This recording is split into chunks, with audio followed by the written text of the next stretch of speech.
Second world war में लाखों कैदियों को टॉर्चर सेल में डाल दिया गया था। वहाँ उन्हें बुरी तरह टॉर्चर किया जाता था। उन्हें वहाँ फिजिकल और इमोशनल दोनों तरह से टॉर्चर से गुजरना पड़ता था। उन्हें अकेलेपन से भी गुजरना पड़ता था। कैदियों के सामने उनके दोस्तों की मौत हो जाया करती थी। उन्हें अपने दोस्तों और रिश्तेदारों को मरता हुआ देखना पड़ता था। ऐसे में कैदियों को ये लगने लगा था कि उनका भी मरना अब पक्का है। ये सब देखकर कैदी इमोशनली बहुत डिस्टर्ब हो जाते थे, बर्दाश्त नहीं कर पाते थे और वो सदमे से ही मर जाते थे। सेकेंड वर्ल्ड वॉर में कैदियों को रखने के लिए कई कैंप्स बनाए गए थे। उन्हीं कैंप्स में से एक कैंप में बंद थे psychologist doctor Victor Frankl. Victor उन कैंप्स में 3 साल तक रहे। उन कैंप्स में उन्होंने जो भी देखा, जो भी एक्सपीरियंस किया, जो भी टॉर्चर सहे, किसी को मालूम नहीं था कि वो इसके बारे में एक किताब लिख देंगे। उस किताब की करोड़ों कॉपीज़ बिक जाएंगी और कई भाषाओं में वो किताब ट्रांसलेट हो जाएगी। उन्होंने किताब लिखी जिसका नाम था मैन सर्च फॉर मीनिंग। अभी जो कोरोना क्राइसिस चल रही है, आप घरों में बंद हो, बोर हो रहे हो, अच्छा नहीं लग रहा है, तकलीफ हो रही है, तो आप अपनी इस तकलीफ को ज़रा इन टॉर्चर सेल्स के फ़ोटोज़ से एक बार कंपेयर ज़रूर करना। इससे मुझे पक्का यकीन है कि आपको अंदाज़ा हो जाएगा कि हमारी तकलीफ़ इन टॉर्चर सेल्स की तकलीफ़ के मुकाबले कुछ भी नहीं है।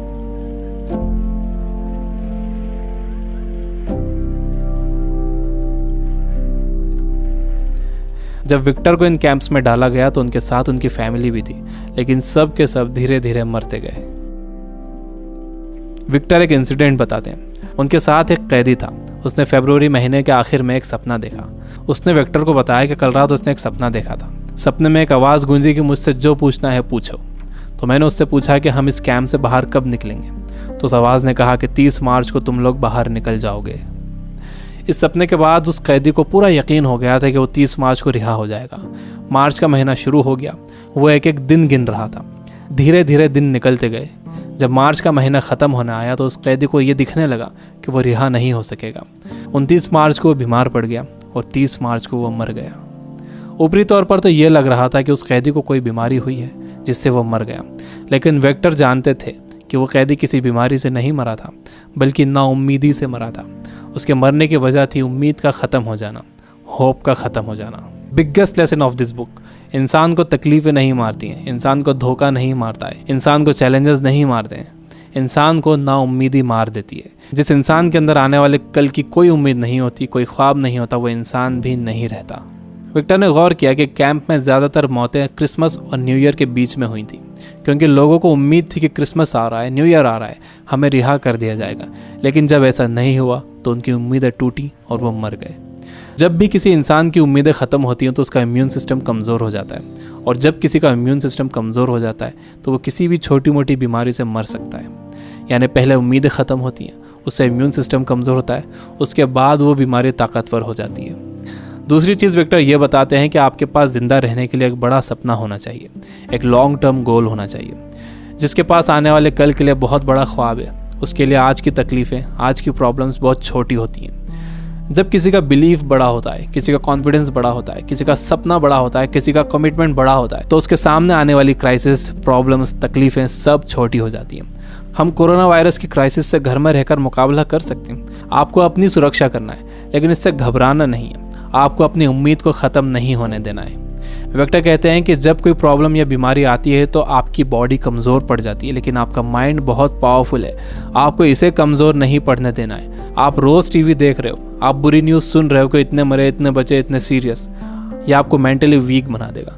आप मेंटली वीक हो जाओगे तो आपका इम्यून सिस्टम भी कमज़ोर हो जाएगा, जिससे आपका बीमार होने का ख़तरा बढ़ जाएगा। विक्टर कहते हैं कि वो 3 साल इन कैंप्स में इसलिए ज़िंदा रह पाए क्योंकि उनके पास कल के लिए बड़े सपने थे, विल पावर थी, उन्हें एक किताब लिखना थी। तो वो सारी प्रॉब्लम्स, सारी तकलीफ़ें उनके सपनों और इरादों के आगे छोटी पड़ गईं और वो इन सब से बाहर निकल गए। तीसरी चीज़ जो विक्टर ने ऑब्जर्व की थी वो ये कि जब इंसान के सामने कोई प्रॉब्लम आती है तो वो उसे कैसा मीनिंग देता है। वो उसे पॉजिटिव मीनिंग देता है या नेगेटिव मीनिंग देता है। जैसा भी आप उसे मीनिंग देते हो, ये मीनिंग ही उस प्रॉब्लम को आपके लिए मुश्किल या आसान बनाता है। आपका मीनिंग उस प्रॉब्लम को या तो और बढ़ा देगा या उसे ख़त्म कर देगा। फॉर एग्जाम्पल, आप कहीं जाने के लिए घर से बाहर निकलते हो और आप देखते हो कि आपकी गाड़ी का टायर पंचर है। अब आपको बहुत गुस्सा आ जाता है। आपको लगता है कि क्या इसे अभी पंचर होना था, या आप ही के साथ क्यों हुआ, पूरा मूड ख़राब हो गया। आपने इसे दे दिया नेगेटिव मीनिंग। आपके पास एक और ऑप्शन था। आप सोच सकते थे कि हो सकता है कुदरत आपको वहाँ जाने से रोक रही हो, हो सकता है कि आप किसी बड़े एक्सीडेंट से बच गए हों इसकी वजह से। अगर तेज़ स्पीड में गाड़ी का टायर पंचर हो जाता तो एक्सीडेंट हो सकता था। अच्छा हुआ कि निकलने से पहले ही आपको टायर पंचर मिला। यह है पॉजिटिव मीनिंग। इंसान यूजुअली नेगेटिव ही सोचता है और इस नेगेटिव सोचने की वजह से हम हर चीज़ का नेगेटिव साइड ही देखते हैं, उसका पॉजिटिव साइड नहीं देखते। जैसे कोरोना क्राइसिस में जितना टाइम आपने फैमिली को दिया है, क्या आपने कभी पहले इतना टाइम दिया है? मेरे कुछ दोस्त जो किताबों से बिल्कुल दूर थे, उन्होंने बुक्स पढ़ना शुरू कर दिए। वो रीडिंग हैबिट बना रहे हैं। अगर कोरोना क्राइसिस ना होता तो क्या ऐसा होता था? जितना मैं इन दिनों पढ़ रहा हूँ, पहले इतना कभी नहीं पढ़ता था।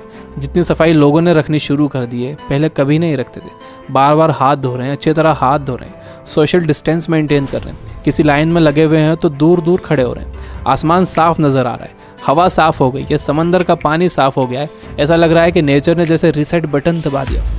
हमें ये पॉजिटिव साइड्स भी सोचना चाहिए। जब तक आपके पास नेगेटिव मीनिंग है, आप उस क्राइसिस से डील नहीं कर सकते। हर प्रॉब्लम उसके साथ एक इक्वल अपॉर्चुनिटी भी लेकर आती है। दुनिया जब से बनी है तब से अब तक उसमें प्रॉब्लम्स ही प्रॉब्लम्स हैं। अगर ये प्रॉब्लम्स नहीं होती तो हम यहाँ तक ग्रो नहीं कर पाते। सबसे लास्ट में विक्टर कहते हैं कि आपसे सब कुछ छीना जा सकता है, आपकी धन दौलत, घर, गाड़ी, बीवी, बच्चे, माँ बाप, दोस्त, सेहत, लेकिन एक चीज़ नहीं छीनी जा सकती, वो है आपकी पावर ऑफ डिसीजन। आपसे फैसला करने की ताकत कोई नहीं छीन सकता। अगर आप सिचुएशन से घबरा कर फैसला करते हो तो वो सिचुएशन आप पर हावी हो जाएगी, लेकिन अगर आप सिचुएशन के हिसाब से खुद को बेहतर बनाते हो और डिसीजन खुद लेते हो तो आपकी ज़िंदगी बदल जाएगी। दुनिया में इससे पहले भी कई बीमारियां आई हैं जिससे करोड़ों लोगों की मौत हुई है। उसकी वजह ये थी कि लोग अवेयर नहीं थे, उनके पास इन्फॉर्मेशन नहीं थी, इन्फॉर्मेशन लेट पहुंचती थी, बीमारी से डील करने के साधन नहीं थे। लेकिन आज का वक्त सबसे अच्छा वक्त है। हमारे पास इन्फॉर्मेशन बहुत तेज़ी से पहुंचती है, हमारे पास साधन है। मुझे पूरा यकीन है कि आगे और भी अच्छा वक्त आने वाला है और मैं आपको उम्मीद दिलाता हूँ कि आगे सच में बहुत अच्छा वक्त आने वाला है। You guys are amazing. Keep reading, keep learning, keep growing. Thank you for watching.